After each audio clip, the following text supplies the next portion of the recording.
নমস্কার। এই মুহূর্তে আবহাওয়া নিয়ে সবথেকে বড় খবর। শীতের আমেজ যখন একটু একটু করে শরীরে লাগতে শুরু করেছে, ঠিক তখনই প্রকৃতিতে ফের পালা বদলের সুর।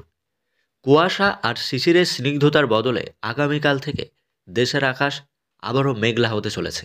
সেই জন্যে বঙ্গোপসাগরে সৃষ্টি একটি লঘুচাপ। আবহাওয়া অধিদপ্তরের সর্বশেষ তথ্য অনুসারে দক্ষিণ পূর্ব বঙ্গোপসাগর এবং তৎসংলগ্ন এলাকায় একটি লঘুচাপ সৃষ্টি হয়েছে। এটি ক্রমশ ঘনীভূত হয়ে পশ্চিম ও উত্তর পশ্চিম দিকে অগ্রসর হবে, আর সাগরে এই লঘুচাপের সরাসরি প্রভাব পড়তে যাচ্ছে বাংলাদেশের আবহাওয়ায়।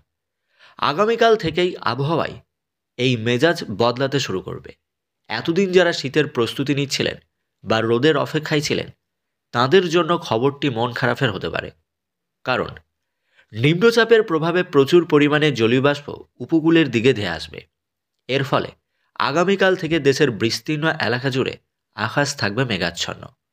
এখন প্রশ্ন হলো, বৃষ্টি কি হবে? হলেও কোথায় হবে? আবহাওয়াবিদরা জানাচ্ছেন, উপকূলীয় জেলাগুলিতে বিশেষ করে খুলনা, বরিশাল এবং চট্টগ্রাম বিভাগের অনেক জায়গায় হালকা থেকে মাঝারি বৃষ্টি চলবে।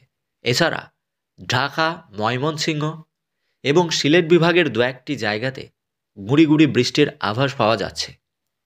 এই অকাল বৃষ্টির ফলে দিনের তাপমাত্রা কিছুটা কমবে এবং রাতের তাপমাত্রা বাড়বে, কারণ আকাশ থাকবে মেঘলা। পৃথিবী থেকে তাপমাত্রা বেরিয়ে যাবে না, ফলে গুমুট গরম অনুভূতি হতে পারে। অর্থাৎ শীতের যে শুষ্ক ভাব ছিল, তা আগামী 2 থেকে 3 দিনের জন্য উধাও হবে।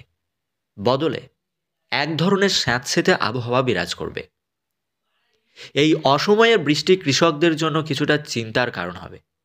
যারা শীতকালীন সবজি চাষ করছেন কিংবা আমন ধান ঘরে তোলার প্রস্তুতি নিচ্ছেন, তাদের সতর্ক থাকা পরামর্শ দিয়েছে আবহাওয়া দপ্তর।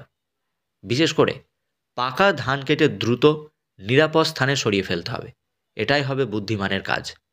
অন্যদিকে সাগর উত্তাল থাকায় চট্টগ্রাম, কক্সবাজার, মোংলা ও পায়রা সমুদ্র বন্দরকে সাবধানতা অবলম্বন করতে হবে। গভীর সাগরে অবস্থানরত মাছ ধরা নৌকা ও ট্রলারগুলিকে উপকূলের কাছাকাছি থাকতে হবে। তাদেরকে সাবধানে চলাচল করতে হবে। সবশেষে সাধারণ মানুষের জন্য পরামর্শ। আগামীকাল ও পরশু যারা কাজের প্রয়োজনে বা ভ্রমণে বের হবেন, সাথে ছাতা, রেইনকোট রাখবেন। হুট করে আসা বৃষ্টি যেন আপনার যাত্রাপথে ভোগান্তি না বাড়ায়। এই লঘুচাপটি ঘূর্ণিঝড়ের রূপ নেবে কিনা তা এখনই নিশ্চিত করে কিছু বলা যাচ্ছে না। তবে এর গতিপথ ও শক্তির ওপর আমাদের নজর থাকবে সবসময়। আবহাওয়ার যে কোনো জরুরি বার্তা ও প্রতি মুহূর্তের আপডেট পেতে আমাদের সাথেই থাকুন। আজ এই পর্যন্ত। ভালো থাকুন, নিরাপদে থাকুন।